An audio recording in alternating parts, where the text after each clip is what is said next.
Welcome to the Fulfillment Project podcast. I'm your host, Simply Sarah, and I'm so glad that we've connected here today. I've created a series called Life Chats. This is a 4-part series of each of my amazing guests as I take you on a journey through their awakening process. My aim and goal for this show is to give you, the seeker, a container to explore your own growth as you awaken and step into more alignment, more joy, and more fulfillment every single day.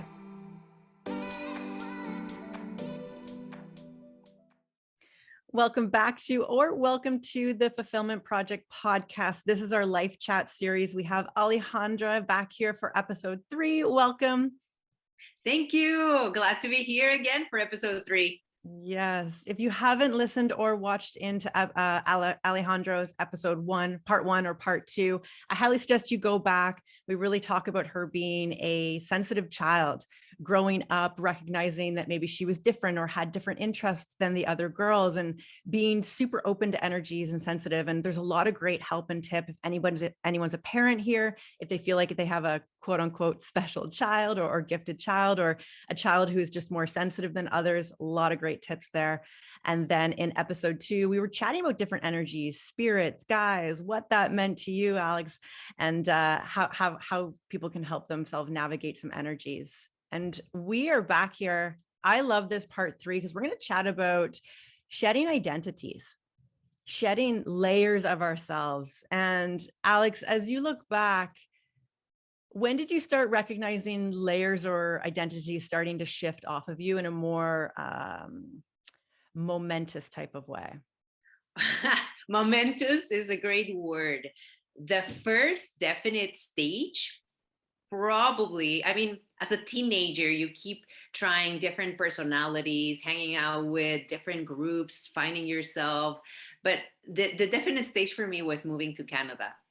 That was a complete cultural shock, identity shock, growing up in Mexico City. And when at 19, I came to Canada to Sheridan College to study a Bachelor of Applied Arts illustration degree.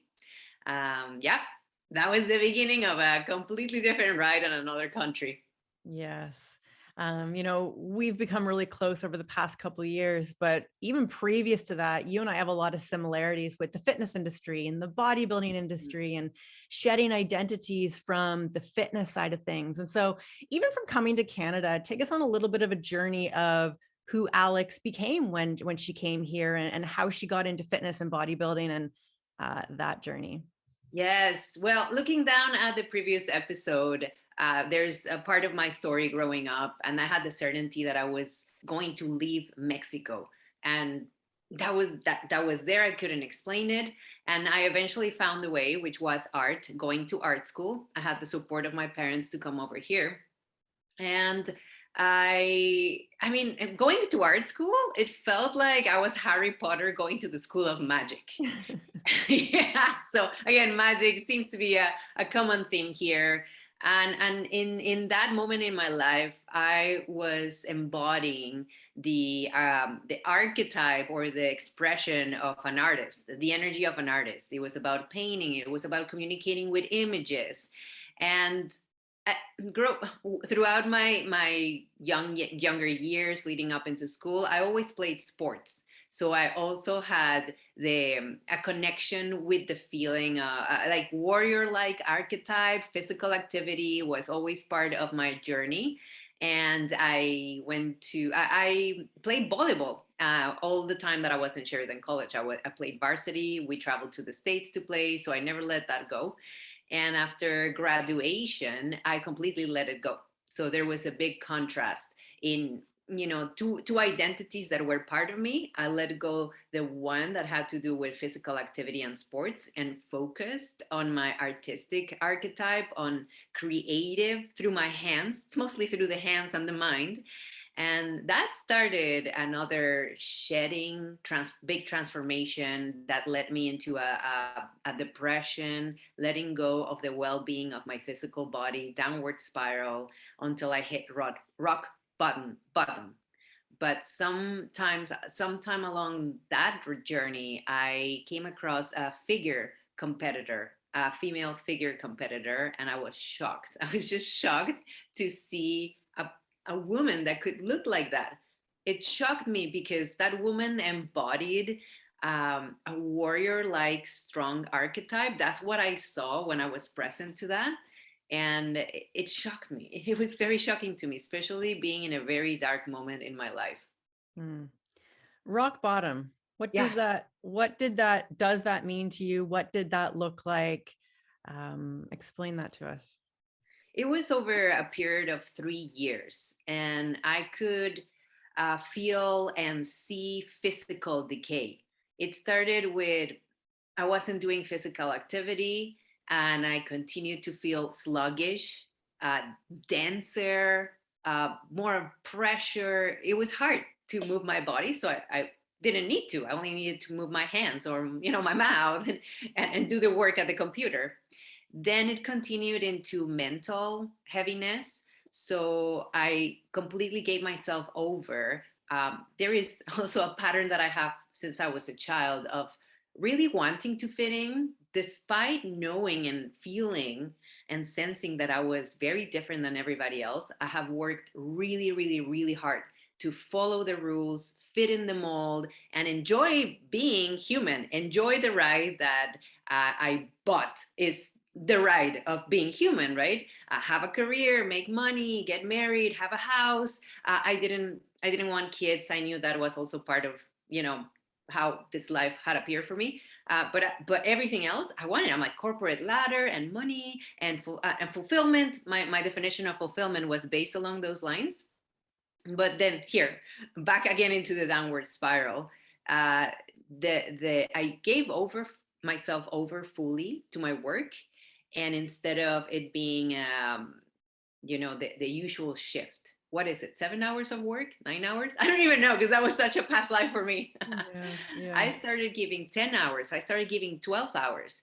So from there, from physical and mental decay, then the emotional decay, and I saw myself go down, um, the usual negative emotions, anger, sadness, but then it started getting heavier and denser: depression, oppression, anxiety, panic attacks. I've had a couple of big ones during that time. And then I got submerged into, this is hitting rock bottom, submerged into a density where I couldn't even hear my loved ones. I sensed them, but I was surrounded by this fog. Everything was muted. Life was muted. Colors were muted. The voice of my loved ones was muted. And that was rock bottom for me. Yeah, numb, dead almost. Mm-hmm. What do you think contributed to that? Was it living out of alignment? Was it not listening to yourself? Was it not following passions? Was it a chemical imbalance and just something that was happening in your brain activity? What do you account for that? I think there's something to be said for everything you mentioned as being part of it. What I think the main contributor to that was me following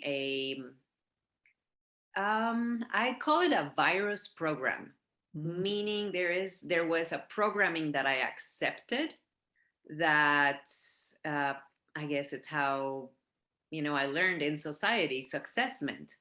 And I didn't have any other models of people, of leaders to follow that showed me how success was possible in a different way, not just in the 9 to 5, not just in the corporate ladder. I mean, in my family, there is no one who had done it differently. And I hadn't been exposed to any mentors who were working, let's say,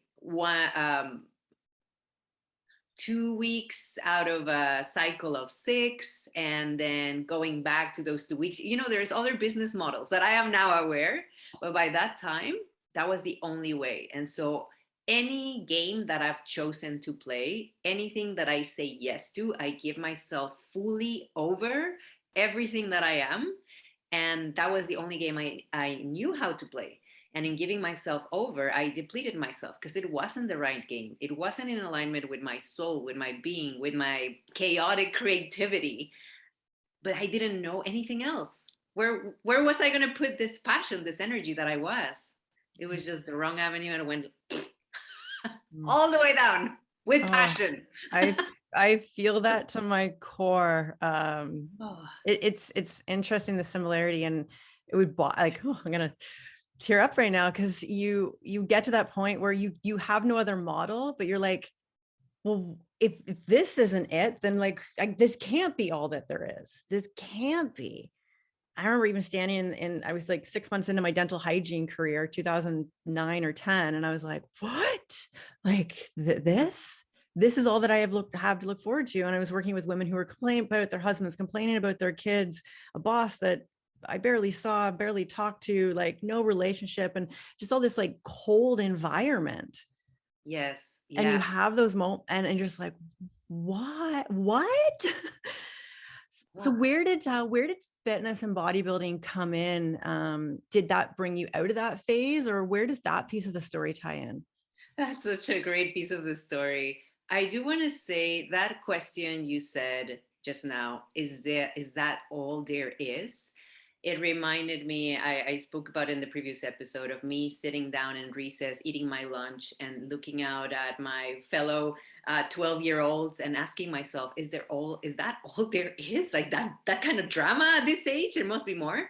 But at that time, I still had this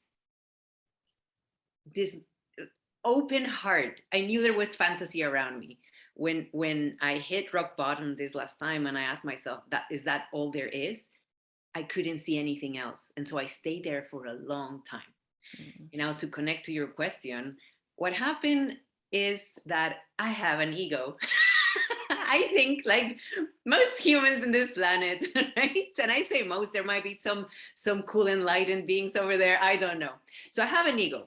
And that ego wasn't dead. It was just doing its thing while I was in my depression and my numbness. And when I met this woman who was a fitness competitor, first of all, it struck a chord. It spoke to something inside of me. Perhaps it was my ego. Perhaps it was a higher version of me. I don't know.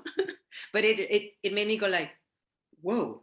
So I stopped. It was a pattern interrupt with my emotions, my thoughts. It was something so foreign, bizarre, different than my reality that I knew, that I had seen, that I had experienced, that it shocked me.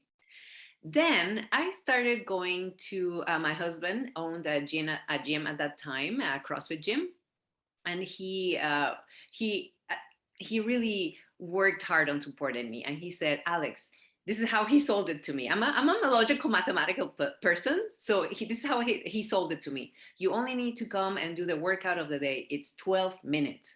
I'm like, okay, it's not an hour, it's not 2 hours of work, and I can start losing weight. I can start, okay. But I was very like, meh, okay, 12 minutes, whatever. So I went and did it, right?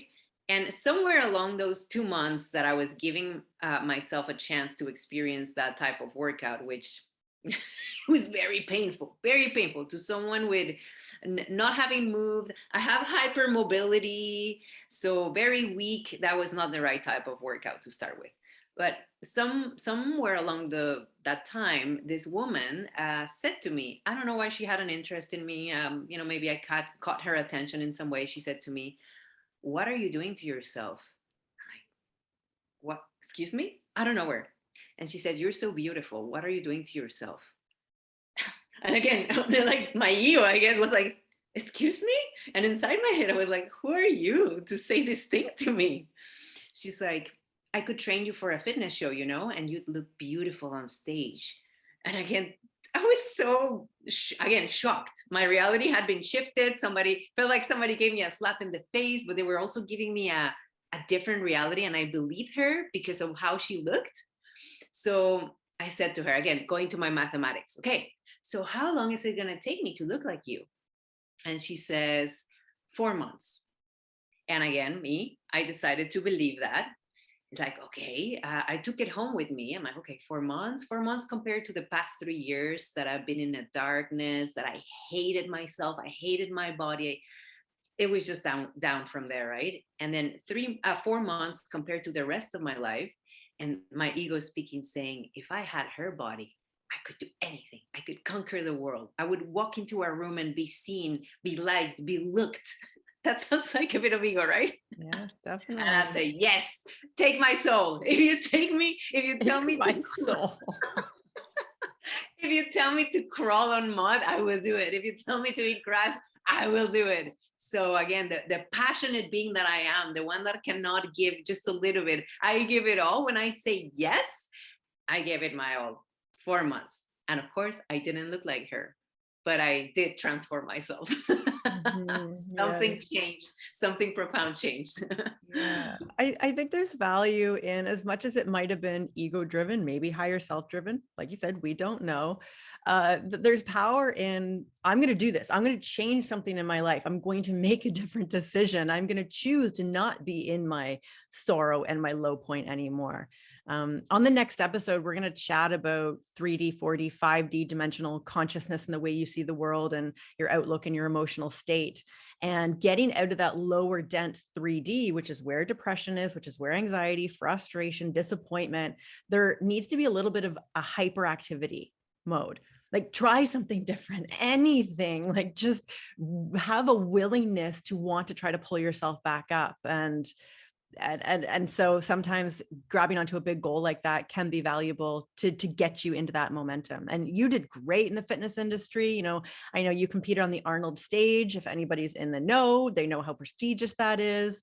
And so, you know, I can tell that you do put your whole heart into everything. It's passion. It's wanting to live up to your own potential, which is, I think, those of us that want to live up to our full potential are sometimes hard on ourselves, because we can see it, we can sense it, but we might not know what it looks like. And then when we're in those lower dense emotions, we're like, come on, like, this is not the way it's supposed to be. Yes, absolutely.